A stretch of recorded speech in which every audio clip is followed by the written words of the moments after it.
우리 제가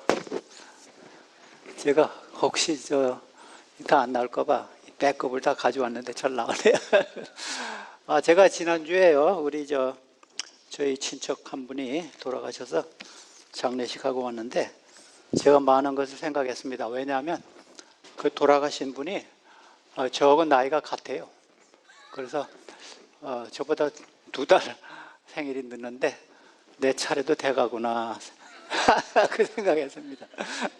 여러분들이 나는 괜찮겠지 생각하지 마세요. 근데 우리 다 준비를 하지만 사람들이 죽음에 대해서는 준비 안 해요. 그래서 어떤 그 처녀 아이가 어머니보다 일찍 죽게 됐어요. 그래서 엄마, 나에게 모든 걸 가르쳐주고 시집 가면 어떻게 하라, 돈은 어떻게 쓰라 다 가르쳐줬는데 죽는 거는 안 가르쳐줬다고.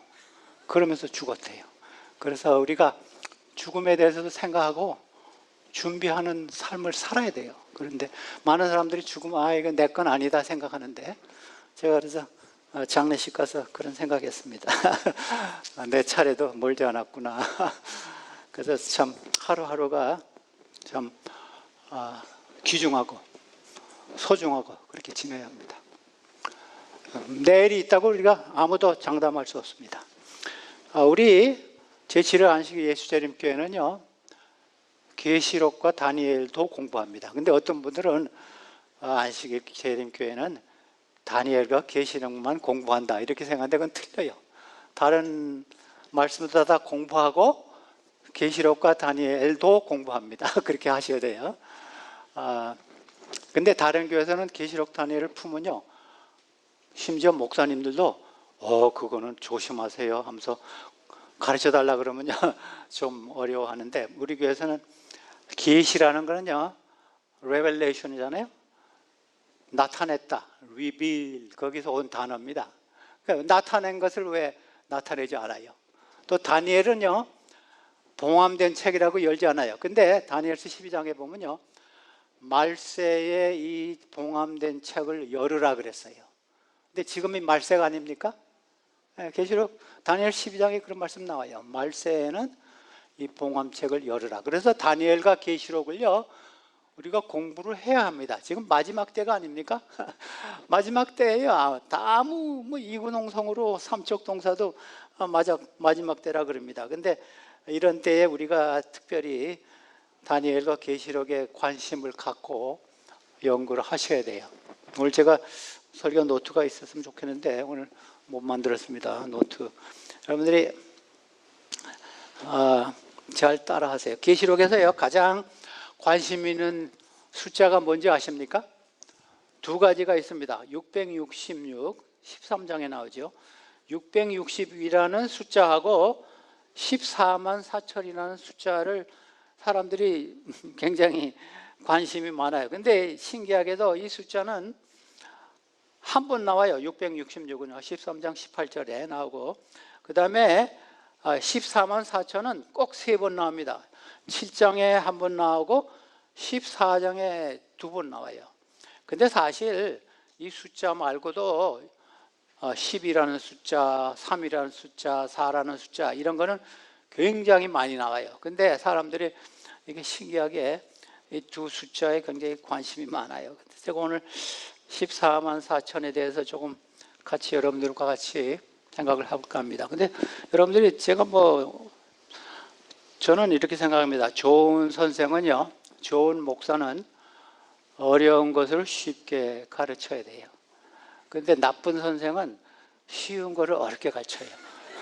그래서 저는 항상 그걸 생각하고 어렵다 생각한 걸 좀 쉽게 가르쳐야 하려고. 그래서 저한테 그렇게 말하는 사람 많죠. 어려운데 쉽게 하시네요.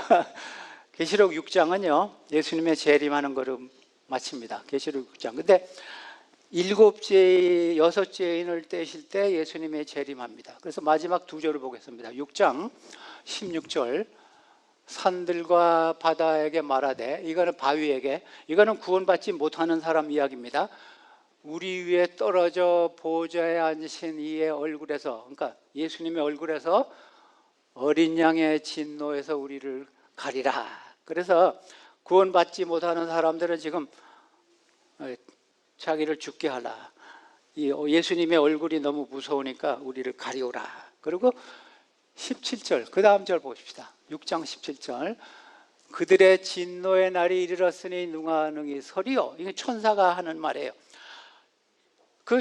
구원받지 못할 사람들의 진노의 날이 섰으니 누가 그 앞에 설 수 있는가. 그리고 이게 17절이 시작됩니다. 그래서 제가 여기서 한 가지 느꼈어요. 예수님이 오실 때 이렇게 서는 사람은 구원받는 사람이에요. 근데 서지 못하는 사람은 노 땡큐. 그래서 우리가 서야 되겠어요. 근데 이 구약이나 신약에서요, 이 다 선다는 것은 좋은 의미로 많이 나옵니다. 그래서 제가 구약에도 많이 있더라고요. 시편 130편 3절 4절에 보니까 여호와여 주께서 죄악을 지켜보실진데 주여 누가 서리이까. 그러나 사유하심이 주께 있으면 주를 경외하게 하심이니이다. 이게 무슨 말이냐 하면요, 우리가 죄가 있고 죄인이라도 하나님은 용서하시기를 좋아하시는 하나님입니다. 그래서 하나님 앞에 용서를 구하면 하나님 앞에 설 수 있다는 겁니다. 하나님 앞에, 우리 다 죄인입니다. 저도 죄인이고. 근데 하나님은 죄를 용서해 주십시오 하는 사람에게 죄를 용서해 줘요. 근데 반대되는 말씀이 또 있습니다. 그 시편 그 다음 성경절 보면요, 36편인데 반대. 악을 행하는 자들은 거기서 넘어졌으니 엎드러지고 다시 일어날 수 없으리라 그랬어요. 그래서 반대로 하나님 앞에 이렇게 서지 못하는 사람은 엎드러지고 넘어지고 쓰러진다 그랬어요. 그래서 우리 노스베이 교우들은요, 이게 서는 사람이 되세요. 완전히 하나님 앞에 서는. 근데 예수님께서 누가복음에 이 말씀이 두 번 나오더라고요. 12장에도 나오고 21장에도 나오는데, 오늘 우리 성경 말씀 읽었는데 장로님께서 이러므로 너희는, 예수님이 재림하시는 이야기 다 하신 다음에 결론적으로 이러므로 너희는 장차 이 모든 일을 능히 피하고 인자 앞에 뭐에? 서도록. 여기서 예수님도 서라 그랬어요. 인자 앞에 서도록 항상 기도하며 깨어 있으라. 그래서 예수님도 자기 재림에 대해서 이야기하시면서 12장에도 이 말씀이 꼭 나오더라고요. 같은 말씀에 예수님 앞에, 인자 앞에 서도록 항상 기도하고 깨어 있으라. 교회 와서만 깨어 있지 말고, 어떤 사람들은 교회 와서도 졸더라고요. 근데 항상 깨어 있는 건 뭐예요? 기도하면서 깨어 있는 거예요. 기도 안 하는 사람은 조는 겁니다. 근데 졸면서 기도하는지 모르죠. 제가 뭐 판단을 하면 안 되겠습니다. 근데 제가 시카고에 있을 때 어떤 다른 교회 장로님이 우리 교회 항상 오세요. 일요일에도 교회 가고 안식일도 교회 오는데, 장로님 오늘 제가 무슨 설교했죠? 그러면 다 알더라고요. 좋으시는데 어떻게 아세요? 졸면서 더 듣습니다. 그래서 제가 조는 사람 뭐 존다고 할 말은 없어서 그 후에는 조금 절대 하지 않습니다. 근데 이제 성경에는요, 장절이 없어요. 여러분들이 가끔 성경을 읽을 때 장하고 딱 끊어지면 이거는 다른 아이디어가 생각 안 되는데 그렇게 자꾸 버리세요. 왜냐하면 성경 장절은요, 16세기에 제네바의 바이블이라는 그 영어 성경에서 시작이 됐어요. 왜냐하면 성경 찾기가 힘드니까 장절을 막 사람들이 만들었어요. 그래서 저는 장절을 좀 무시합니다. 7장에 딱 들어가니까 이런 말씀이 있어요. 이르에 내가 내 천사가 땅 모퉁이에 선 것을 보니 땅의 사방 바람을 붙잡아 바람으로 하여금 땅에나 바다에나 각종 나무에 불지 못하게 하더라. 그래서 여기 바람을 천사가 붙잡는다 그랬어요. 근데 이유가 있습니다. 이유가 그 후에 나와요. 왜냐하면 천사가 바람을 붙잡을 때 하나님 앞에, 어린 양 앞에 설 사람들의 머리에 도장을 찍기 위해서 바람을 붙잡는데, 바람은 여러 군데 나오지만 예레미야 25장 32절에 보면요, 바람이라는 것은 만군의 여호와께서 이와 같이 말씀하시니라. 보라, 재앙이 내려 나라에서 나라에 미칠 것이며 큰 바람이 땅 위에 일어날 것이라. 그래서 성경에서 예언, 특별히 다니엘과 계시록에서 바람하면요, 재앙이나 전쟁을 이야기합니다. 그래서 재앙이나 전쟁을 붙잡고 있으라 그럽니다. 지금 하나님께서요, 코비나 뭐 몽키팍스나 이런 거 지금 붙잡고 있어요, 천사가. 왜냐하면 기회를 주기 위해서. 저는 그렇게 생각합니다. 그래서 붙잡고 인을 치기까지 붙잡으라. 그래서 우리가 참 지금 아직 은혜의 기회가 열려 있습니다. 그래서 그 다음 절에 보면요, 막 노래하고 뭐 이런 거 나오는데 3절로 지금 넘어가요. 3절. 언제까지요? 이르되 우리가 우리 하나님의 종들의 이마에 인치기까지 땅이나 바다나 나무들을 해하지 말라 그랬어요. 근데요, 땅이나 바다는요, 땅은요 사람이 없는 데를 땅이라 그래요. 계시록에 예언에서요. 바다는요 사람이 많은 것을 바다라 그럽니다. 성경에 다 있어요. 제가 뭐 시간이 없기 때문에 그냥. 나무는요 하나님의 백성들을 말합니다. 시편 1편 3편에 보면요, 의인은 시냇가에 심은 나무가 시절을 쫓아. 생각나세요? 그래서 이 나무는 하나님의 백성들.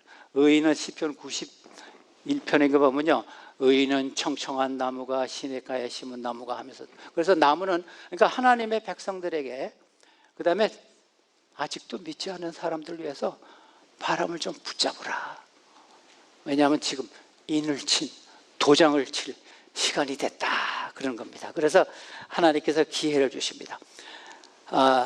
근데 인이라는 건 뭐냐면요, 소유권을 의미합니다. 여러분 지금은 사인하죠. 근데 옛날에는 자기 거라 하면요 도장을 찍었어요. 한국에도 인감도장 있잖아요. 지금은 뭐예요? 이건 내 거다. 근데 하나님도 이게 옛날 성경이 옛날 이야기니까 저는 이런 생각합니다. 만일 성경이 지금 써졌다면요 많이 바뀔 거라고. 사인하다 이렇게 나왔을 거예요. 근데 예레미야 보면요, 예레미야가 아나도선에 있는 땅을 샀어요. 하나님께서 땅을 사라 그랬어요. 막 전쟁이 나는데. 왜냐하면요, 나중에 예루살렘이 회복될 것을 아시고. 근데 거기 보면요 32장에 그 아나도에 있는 땅을 사면서 이런 얘기했습니다. 증서를 써서 봉인하고 증인을 세우고, 이 봉인하는 것이 도장을 찍는 겁니다. 은을 저울에 달아주고 법과 규례대로 봉인하고, 봉인하지 아니한 매매 증서를 내가 가지고, 그러니까 봉인한 것하고 봉인하지 않은 것을 이렇게 따로 뒀어요. 나중에 이것을 맞춰야지 이 사람이 이 땅의 소유자다 그걸 알 수 있어요. 그래서 이 봉인한다는 건, 도장 친다는 것은 소유를 의미합니다. 소유. 그래서 근데 참 신기한 게 있어요. 여러분들이 오늘 교회에 참 잘 오셨어요. 성경에 보면요, 안식일이 하나님의 인이라는 말씀이 여러 번 나와요. 근데 제가 한 절만 찾겠어요. 예레미야 20장 12절에도 나오고 20절에도 나와요. 그 다음에 출애굽기에도요 31장에 보면 2번 나와요. 근데 예레미야 에스겔에 제가 에스겔 20장 20절에 보면요, 또 나의 안식일을 거룩하게 할지어다. 이것이 나와 너의 사이의 표징. 이 표징이란 말이요 인이란 말과 같이 쓰는 말입니다. 표징이 되어 내가 여호와 너희 하나님인 줄을 너희가 알게 하리라. 그래서 도장, 표징, 그 중에 하나가 10계명 중에 넷째 계명이라. 근데 성경에 이런 말씀이 여러 군데 나오는데 사람들이 왜 그걸 못 보는지 모르겠어요. 지난번에 어떤 분에게 우리 교회 가십사니까 다 일요일 날 가는데 왜 토요일 날 가요? 그러시더라고요. 근데 성경은요, 우리가 다수결로 결정할 수 없어요. 제가 어느 큰 회의 갔더니 무슨 중대한 문제를요 다수결로 결정을 하더라고요. 그래서 제가 이거는 아닌데 성경을 가지고 결정을 해야지 다수결로 결정하면 그게 되나. 옛날에 지동설을 이야기한 코페르니쿠스가 한 사람이었어요. 지구가 움직인다. 근데 많은 사람들은 아니다, 지구는 세계의 센터이기 때문에 안 움직인다. 누가 맞았어요? 한 사람이 맞았어요. 여러분들이 소수라고 틀렸다. 근데 한국 분들은요 소수라 하면 틀렸다 하더라고요. 다르다 하면 했으면 더 좋겠는데 틀렸다 합니다. 그래서 우리가 여러분들이 하나님의 인이 안식 속에 있다는 걸 잊지 마세요. 7장 4절 보십시다. 요한계시록 7장 4절. 여러분, 우리 성경에서요 가장 중요한 숫자가 뭔지 아시죠? 7장 14만 4천에 대한 이야기가 어디 나와요? 계시록 7장하고 7을 두 번 곱하면 뭐가 나와요? 14장. 그래서 7장하고 14장에 나옵니다. 그렇게 생각하면 돼요. 저는 그렇게 생각해요. 내가 인침을 받은 자의 수를 들으니 얼마예요? 이스라엘 자손의 각 지파 중에 인침을 받은 자들이 14만 4천이다. 그래서 그 다음부터 이제 14만 4천이라는 숫자가 어떻게 나왔는가, 그것이 7장 5절로 8절에 나옵니다. 근데 보세요. 제가요 그 지파 이름을 봤는데 유다, 루벤, 갓, 아셀, 납달리, 므낫세, 시므온, 레위, 이사갈, 스볼론, 요셉, 베냐민, 이렇게 12절. 그래서 각 지파 중에 12,000명이라 그랬어요. 그래서 12 곱하기 12,000 하니까 14만 4천이 나와요. 근데 두 지파가 빠졌어요. 단 지파하고 에브라임이라는 지파가 빠졌어요. 근데 단 지파하고 에브라임이 큰 지파예요. 특별히 에브라임은요 거대한 지파입니다. 근데 사람들이 성경을 막 두져가지고 단지파하고 에브라임이 왜 빠졌나 해가지고 성경책을 찾았어요. 근데 사실 저 억지 같아요. 제가 보기에는. 그 찾은 거예요. 그 다음 성경책 나와요. 창세기 49장에 보면요 단지파는 말 뒷분구를 잡아가지고 탄자를 넘어뜨린다, 그런 설명이 나오기 때문에 단지파는 빠져야 된다고. 왜냐하면 근데 사실 단지파보다 더 나쁜 지파들이 많아요. 예를 들면 시므온 같은 지파는요 우상 숭배하고 사람 막 죽이고 한 지파거든요. 그래서 요셉이 그 다 형제들 보내고 누구를 가뒀어요? 시므온 가뒀잖아요. 창세기 보면요. 그래서 시므온도 사실 나쁜 지파예요. 근데 시므온은 있어요. 근데 그 다음 성경절 제가 드린 거 있잖아요. 노트가 없구만. 사사기 10장에 보면요 18장 30절에 보면요 단지파는 우상 숭배해서 빠졌다. 근데 사실 이스라엘 모든 지파가 다 우상 숭배했습니다. 단지파만 한 거 아니에요. 여러분 어떻게 생각하세요? 모든 지파도 다 우상 숭배해요. 그 다음에 시편 78편에 보니까 이런 말씀이 있더라고요. 또 요셉의 장막을 버리시며 에브라임 지파를 택하지 아니하시고, 이거 뭐라고? 에브라임 빠졌다. 그래서 에브라임 빠졌다. 근데 제가 보기에는 그것도 억지예요. 왜냐하면요 에브라임은요 성경 다른 데 보면요 므낫세보다가 장자니라 그랬어요.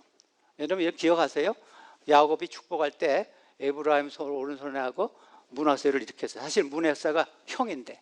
그래서 이상하게 근데 이 지파에 므낫세는 들어가고 에브라임이 빠졌어요.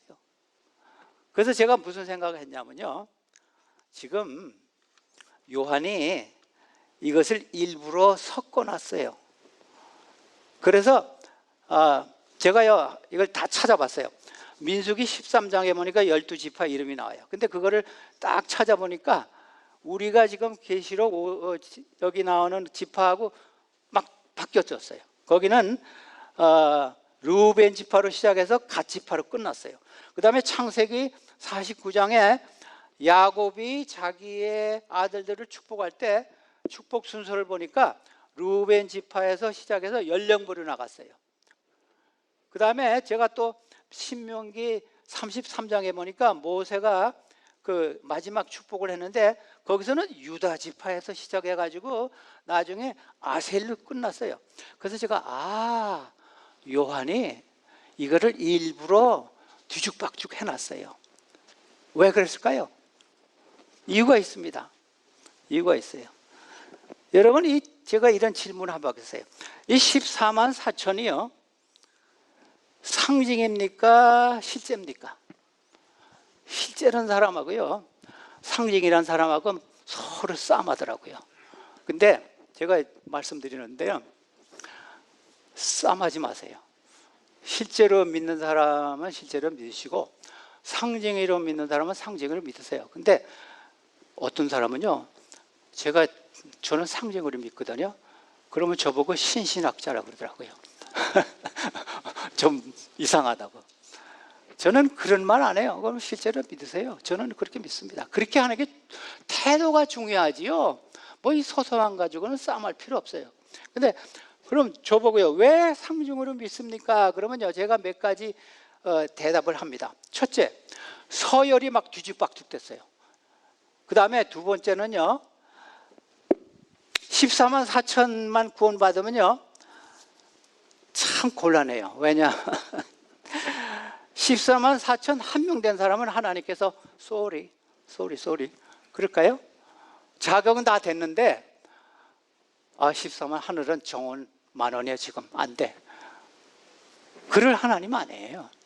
디도서에 보고요, 누가복음 6장에도 보고 예레미야 이런 데 보면요, 하나님은요, 제가 성경절 하나만 드리겠습니다. 디도서 2장 4절에 보면요, 모든 사람이 다 구원을 받으며 진리를 아는 데 이르기를 원하느니라 그랬어요. 근데 14만 4천 딱 숫자를 정해가지고 그 다음 자격이 있는 사람은 하나님께서 안 되겠다 그래요. 절대 안 그럽니다. 하나님께서 하나님은 모든 사람이 다 구원받기를 원하시는 하나님입니다. 이런 말씀이 성경에 여러 번 나옵니다. 그 다음에 세 번째 이유는요, 이런 분들이 있어요. 14만 4천은 특별한 계급이야. 하늘에 가서 하늘 찬양대에 가고 예수님에게 더 가까이 간다. 근데 저도 그거요, 동의하지 않습니다. 뭐 성경 여러 가지를 대고 뭐 저한테 그런 사람도 있어요. 근데 왜 그걸 동의하지 않냐면요, 오늘 참 잘 오셨어요. 여행 간 사람들은요, 제가 이 설교 다시 안 해요. 뭐 카톡으로 들으셔야 되지만, 마태복음 20장에 보면요, 포도원 비유 들으셨어요? 9시에 온 사람, 10시에 온 사람, 12시에 온 사람, 오후 3시에 온 사람, 오후 6시, 5시에 온 사람. 근데 오후 아침 일찍 온 사람은요, 12시간 일했어요. 근데 마지막에 온 오후 5시에 온 사람은 몇 시간 일했어요? 1시간. 근데 예수님께서 뭐라 그랬어요? 주인은 하나님이 예수님입니다. 다 같이 한 달러씩 주라. 근데 일찍 온 사람들이 불평했어요. 우리는 11시간 일했는데 이게 뭡니까? 그 주인이 뭐라 그랬어요? I know what I'm doing. Be quiet. 너한테는 한 달러도 주기로 하지 않았니? 컴플레인 하지 말고 가라. 그거 제가요, 근데 마태복음 20장 시작할 때 무슨 말씀이 나오는지 아세요? 20장 1절에 천국은 마치 품꾼을 얻어 포도원에 돌려보내고 이른 아침에 나간 주인집 같으니라. 그러면서 그 이야기가 나옵니다. 이게 왜 나올까요? 하늘에는 계급사회가 아니다. 14만 4천은 예수님에게 가까이 가고, 그렇지 않은 사람은 예수님은 멀리서 망원경으로 보고. 그러면 안 됩니다. 하늘은 계급사회가 아니에요.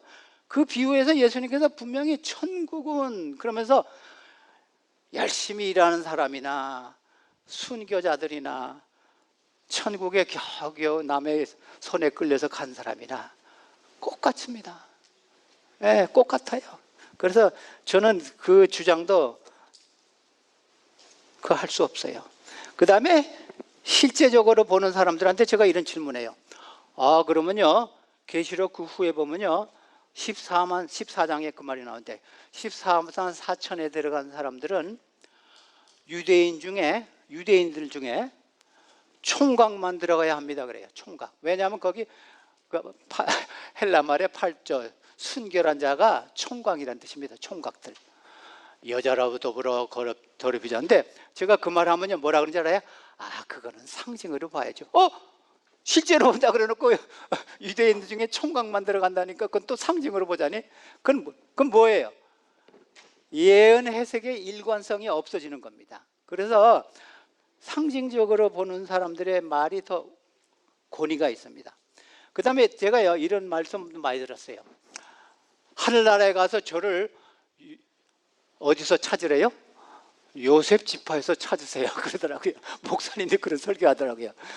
저건 아닌데, 왜냐하면 요셉이 좋으니까 그러겠죠.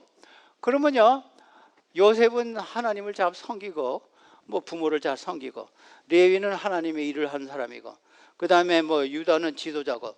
그러면 일반적인 신도들은 어딜 가요? 이사갈, 뭐 납달리, 별로 이름 없는 데로 가요. 그러면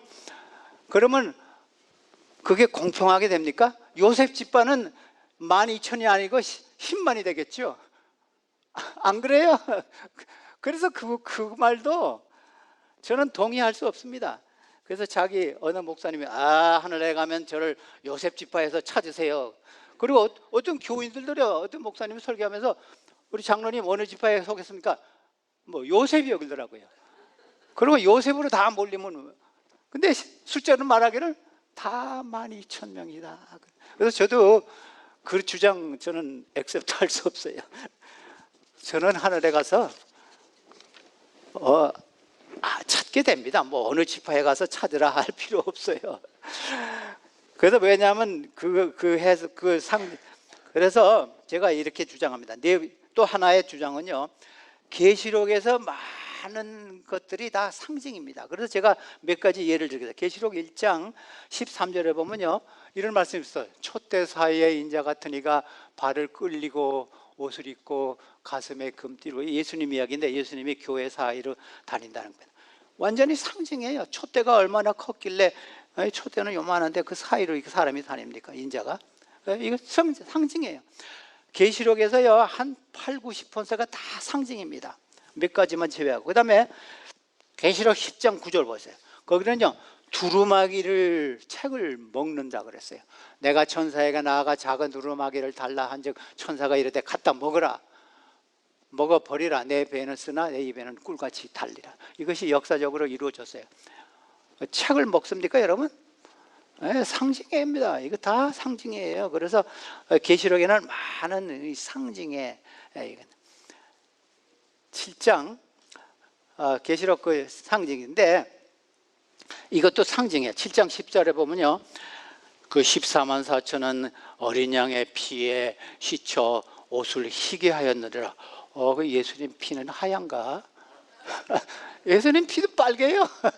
그래서 상징, 성경의 계시록에 계속 상징입니다. 근데 제가 오늘 성경절에 7장 9절에 보면요, 계시록 7장에 보면요 9절 보면 이런 말씀이 있습니다.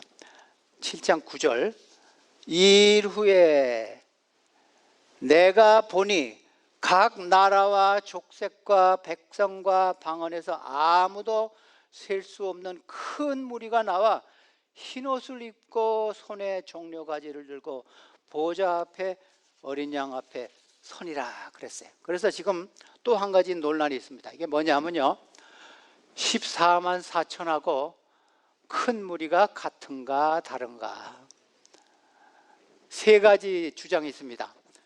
같다 하는 주장이 있고, 다르다 하는 주장이 있고, 큰 무리 속에 14만 4천이 있다 하는 주장이 있어요. 재밌죠? 근데 제 의견을 미리 말하겠어요. 저는요 14만 4천하고 큰 무리하고 같다고 봅니다. 그 제 주장을 여러분들에게 말씀드리겠어요. 왜 같은가? 성경에서요, 계시록에서요, 보았다 하는 거하고 들었다 하고, 이것이 굉장히 뭐라 그러나 인터체인지, 서로 바뀌면서 돌아가요. 보았다? 근데 14만 4천 숫자는 들었다 그러고 큰 무리는 보았다 그랬어요. 근데 이게 작은 문제지만 굉장히 중요해요. 왜냐하면 그런 예가 꽤 많아요. 계시록 1장 10절에 보면요, 주의 날에 대한 이야기가 나오는데, 주의 날에 내가 성령의 감동에 내 뒤에 나는 나팔 소리 같은 큰 성을 뭐라 그랬어요? 들으니 그랬어요. 근데 그 다음 절에 보니까 거기는요, 몸을 돌이켜 나에게 말하는 음성을 알아보려고 돌이킬 때 금촛대를 보았는데 음성을 들으니라 그랬어요. 여기는 들었다 그랬고요, 아까는 보았다 그랬어요. 보았다 들었다가 막 혼동이 돼요. 그래서 14만 4천 숫자를 들었다 하고 큰 무리를 보았다 하는 것이 같은 것으로 계시록에는 많이 포함됐습니다. 그래서 제가 계시록 7장 그다 9절부터는 큰 무리에 대한 자격이 나와요. 그 다음에 14장에서는요 14만 4천에 대한 자격이 나와요. 그 다음 제가 그래서 차트를 하나 만들었어요. 이 차트를 하나 프린트해서 드렸으면 좋겠는데, 나중에 어떻게, 왜 제가 이 큰 무리와 14만 4천이 같은 것이라고 주장하는 가장 좋은 근거가 하나 이거예요. 이 자격이요 아주 비슷해요. 근데 제가 하나 더 들어갔어요. 제가 하나 빠쳤는데 말씀드리죠. 첫째는요, 큰 무리가 어디 섰어요? 어린 양 앞에 섰다 그랬어요. 14만 4천은 어린 양과 함께 서 있는데 똑같지요? 뭐 14만 4천의 그 자격이 더 어렵지는 않아요. 같아요. 큰 소리로 노래를 했다 그랬어요. 큰 무리는 14만 4천 뭐라 그랬어요? 새 노래를 부른다 그랬어요. 그 다음에 큰 무리는 어린 양의 피에 옷을 씻었다 그랬어요. 거기 흰 피, 뭐 제가 아까 이야기 그거예요. 그 다음에 어린 양의 인도를 따라간다. 이게 같은 의미입니다. 왜냐하면요, 어린 양의 피에 옷을 씻어 간다는 것은요, 어린 양의 인도를 따라가 가지고 어린 양이 죽은 다음에 피를 씻었기 때문에 꼭 같은 이야기예요. 그 다음에 희게 씻었다 그러고 나고, 씻었다는 것이 거짓말하지 않고 흠이 없다는 거하고 같은 얘기예요. 그 다음에 구원의 보상이 있고, 그 다음에 여기도 구원의 보상이 있어요. 그래서 한 가지 더를 제가 첨가하면요, 두 곳에 다 장로의 이야기합니다. 장로 앞에 엎드려 장로가 노래하네. 그래서 다 장로란 말씀이 또 양쪽에 다 나옵니다. 그래서 이 자격이요 꼭 같습니다.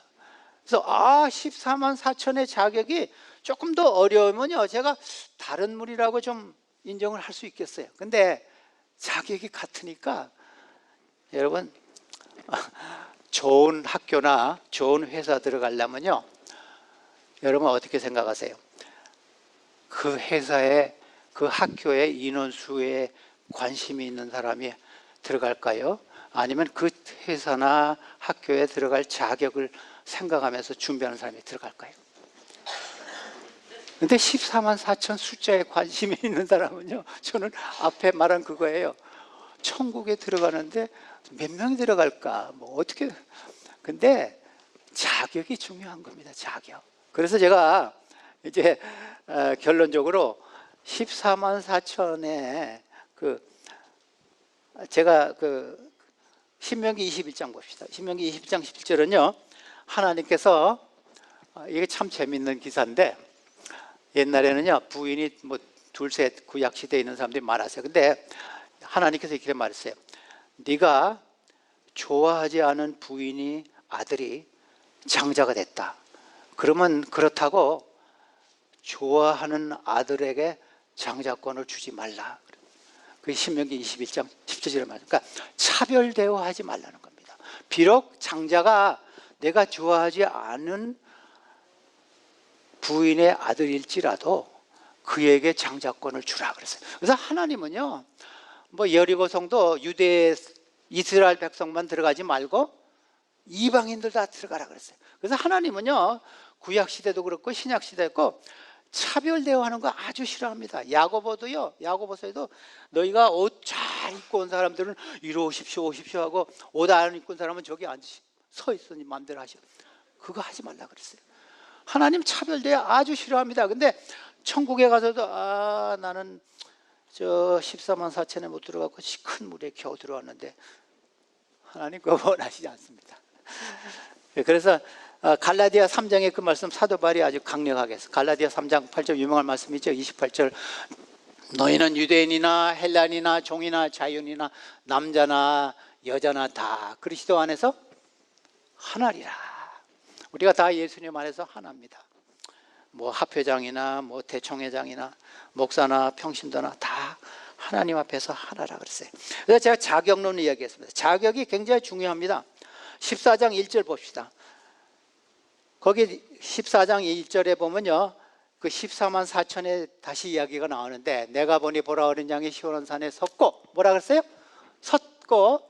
근데 여기서는요, 아까 7장에서는 14만 4천의 숫자를 들었다 그랬죠. 근데 여기서는 뭐라 그랬어요? 보았다 그랬어요. 섰고 그와 함께 14만 4천이 사는데 그들의 이마에는 어린 양의 이름과 그의 아버지의 이름을 쓴 것이 있더라. 그래서 제가 무슨 생각했냐면요, 14만 4천이나 큰 무리나 구원받을 사람들은요, 생각이 좀 다른 겁니다. 생각이. 여러분들이 사실 때 어떤 생각을 제일 많이 하십니까? 자녀 걱정 많이 하십니까? 먹고 사는 것, 빌 페이먼트, 아니면 큰 집 살까? 아니면 우리 생각에 내가 어떻게 이 하나님의 말씀을 듣고 기도하고 이것을 좀 나누어 주는데 좀 생각하십니까? 주요 생각하는 것이 무엇이라는 겁니다. 그래서 이마라는 것은요, 생각입니다. 생각. 구원받은 사람들은요, 이마에 꼭 친다 그랬어요. 손에 치는 사람은요, 구원 못 받는 사람을 손에 친다 그랬어요. 계시록에 보면. 그래서 우리가 생각을 좀 바꿔야 되지 않을까. 골로새에 보면요, 이제 하나님 예수님 안에서 새로운 사람이 된 사람은요, 골로새 3장 1절 2절에 보면요, 그러므로 너희가 그리스도와 함께 다시 살리심을 받아. 이거 침례받은 후에 주는 주로 말씀이에요. 위의 것을 찾으라. 거기는 그리스도께서 하나님 우편에 앉아 계시느니라. 위의 것을 생각하고 땅의 것을 생각하지 말라. 여기 그리스도와 함께 사는 사람들은 위의 것에 중심을 둔 사람이라. 제가 지난번에 우리 장례식에 가서 젊은 애들하고 좀 이야기했는데 참 제가 마음이 굉장히 아팠습니다. 예수님의 재림에 대해서 좀 이야기하니까 예수님 재림 아직 멀었습니다. 그 교회 안 나가는 사람들도 많아요. 그래서 제가 참 마음이 슬펐는데, 생각하는 것이 좀 아주 세상적이더라고요. 우리 교회 자녀들입니다. 어렸을 때는 교회 다 잘 나갔어요. 근데 지금은 완전히 세상적이 됐어요. 좋은 차, 좋은 집, 좋은 직장. 참 우리가 생각을. 그 다음에 14장 2절에는요, 검은 거 같은 소리를 탄다 그랬어요. 그래서 여러분들이 검은 거 못 쳐도 됩니다. 왜냐하면 검은 거 같은 소리가 낫더라 했으니까. 근데 그 14장 2절 보고 우리가 뭐 하프를 배야 된다고 그렇게 주장하지 마세요. 우리 저 찬양대장한테 말씀하지 마세요.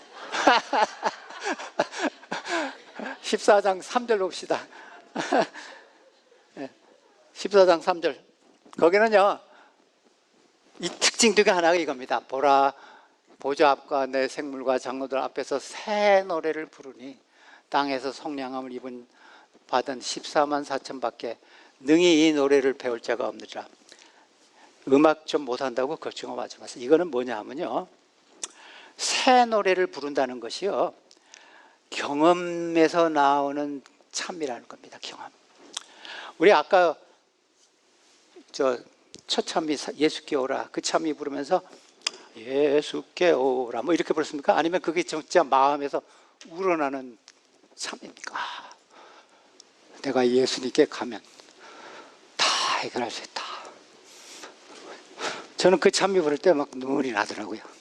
그래서 경험, 생활 속에서 경험으로 우리가 예수님을 알 수 있는 사람이라고 했어요. 그냥 뭐 지나가면서.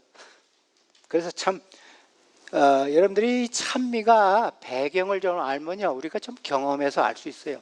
저는 찬미가 배경을 항상 찾아봅니다. 이 찬미가가 어디서 나왔지 하고 찾아보면요, 굉장히 제게요, 이 경험의 노래 찬미를 좀 할 수 있어요. 그래서 여러분들이 제가 지난번에 옛날에 제가 어떤 선교사가 와가지고 물 건너 생명줄 던져라 뭐 이거 있잖아요. 262장 이거를 부르면서 자기가 물에 빠졌대요. 선교지를 가다가. 그래가지고 구명선을 기다리면서 그 찬미가 생각이 나더라고요. 그래서 자기는 그 찬미 부르면서 자기 물에 빠졌던 생각한다 그러더라고요. 이 배경이 참 많습니다. 주 예수여 구주여 주대로 하옵소서. 그 찬미는요, 자기가 어느 목사님이 전도하고 나오니까 자기 아이들이 불에 타서 죽었어요. 그래서 그 찬미가 생겼어요. 네, 주여, 주의 뜻대로 하옵소서. 참 경험의 노래를 할 수 있어야 합니다. 그 다음 절 14장 5절 봅시다. 거기 보면요, 또 한 가지 특징이 있는데, 그 입에 거짓말이 없고 흠이 없는 자. 근데 이건 헬라 원문에 보면요, 이 RSV 번역이 정확합니다. 그 입에 거짓말이 없는데 그 사람은 완전한 사람이라 그랬습니다. 그래서 제가 우리 교인들하고 일상생활에서요, 거짓말 참 싫어합니다. 조그만 일에도. 근데 한국 사람들은요, 편의상 거짓말 하더라고요. 식사하셨습니까? 안 했습니다. 했습니다. 그러면 이렇게 해서 안 했는데 안 먹어도 됩니다. 이렇게 해야 되는데 했습니다. 배가 소리를 나면서도 그러더라고요. 그렇게 하지 마세요. 거짓말 참 나라에 대해서 이웃에 대해서 편의상 이게 참 중요해요. 근데 계시록 22장에 보면요, 하늘나라에 가는 사람이 거짓말 안 한다는 말이 2번 나오더라고요. 근데 그거는요, 살인과 술객과 창녀와 뭐 이런 거 하면서 거짓말에 대해서 나오더라고요. 그래서 우리가 참 그리스도인들이 정직하게 살아야 되겠구나. 시편 15편은요 굉장히 짧은 절인데 1절에서 5절밖에 없어요. 근데 거기 보면요, 처음에 여호와여 주의 장막에 하늘에 머무를 자가 누구오며 주의 성산에 사는 자들이 누구오리까? 정직하게 행하며 공의를 실천하며 그 마음에 진실을 말하며. 불리하더라도 진실을 말하세요. 제가 저도 사실 거짓말 가끔 해요. 그래서 제가 하고 나서 항상 후회합니다. 근데 이게 14만 구원 얻을 사람 큰 무리와 14만 사천의 특징의 하나입니다. 야고보 3장 2절에 보면요, 말에 실수가 없으면 그 사람은 완전한 사람이라 그랬습니다. 그 다음 14장 4절에 보면요, 가장 긴 그게 나와요. 가장 긴 그 자격이죠. 이 사람들은요, 여자와 더불어, 아까 제가 여기 나오는 말이 순결이라는 말이 청각이라 그랬죠. 왜냐하면 이 말이 그래야지 맞아요. 여자와 더불어 더럽히지 아니하고 순결한 청각들이라, 이렇게 번역하시 정확한 번역입니다. 어린 양이 어디로 인도하든지 따라가는 자며 사람들 가운데서 속량함을 받아 처음 익은 열매로 하나님과 어린 양 앞에 속한 자들이라. 순결한 자들이라. 순종하는 사람이라. 따라가. 곁눈질하지 아니하는 총각이 한 사람 정했으면 그 여사람만 보라고 곁눈질하지 아니하는 총각. 예수님이 인도하는 대로 따라간다. 근데 예수님 지금 어디 갑니까? 어린 양이 죽으러 가세요. 죽으러. 제물로. 그래서 계시록에요, 어린 양이란 단어가요 29번 나옵니다. 그래서 제가 29번을 좀 찾아봤어요. 근데 우리 계시록 시작할 때 이는 예수 그리스도의 계시라, 그 첫 마디가 견뎌져. 어떤 사람들은 계시록 하면요 막 무서운 이야기, 뭐 숫자 생각하는데 저는 반대로 생각합니다. 이거 예수님 이야기다. 제가 여러분들에게 과제 하나 드리겠어요. 집에 가셔서 성구사전이나 콩쿨단서 가지고, 영어는 램이라고 해요. LAMB, 램.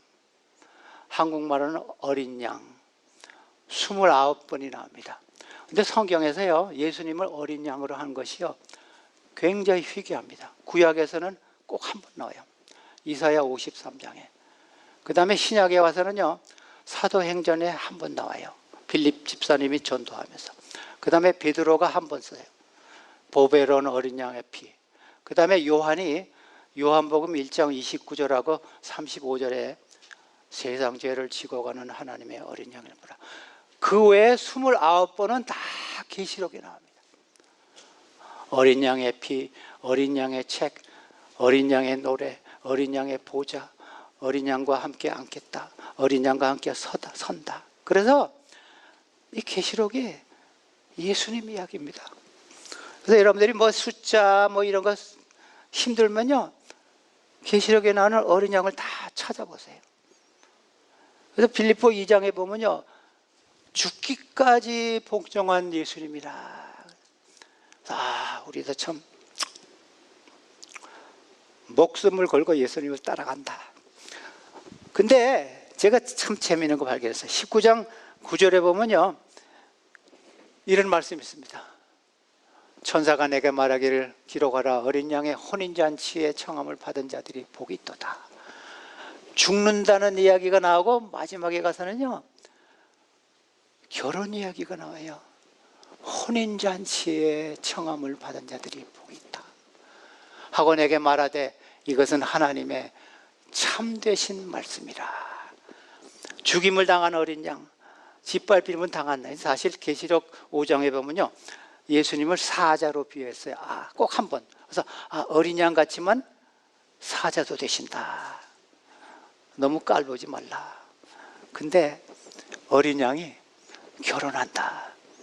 근데 결혼하면요, 우리는 뭡니까? 예수님은 어린 양은 신랑이에요. 21장, 제가 성경절에 21장 9절에 보면요, 그 어린 양의 신부는 우리라 그랬어요. 그러면 여러분, 제가 그 말씀을 생각하면서요, 여러분 결혼식 할 때 신랑 옆에 누가 섭니까? 신부가 서요. 신부 아닌 사람은요, 앉아요. 그래서 여러분들 예수님 앞 결혼식 할 때 어린 양 앞에 다 서셔야 돼요. 옆에 앉으나 누우면 안 됩니다. 그래서 어린 양 앞에 누가 서리요? 이런 자격을 갖춘 사람들은요, 우리가 예수님 옆에 결혼식 할 때 21장 9절에 보면 예루살렘에 사는 성도들입니다. 예루살렘에 사는 구원받은 성도들은 예수님 곁에 서겠다 그랬습니다. 여러분들이 다 예수님 곁에 서서 구원받는 자리에 참여하시기를 간절히 바랍니다. 아멘.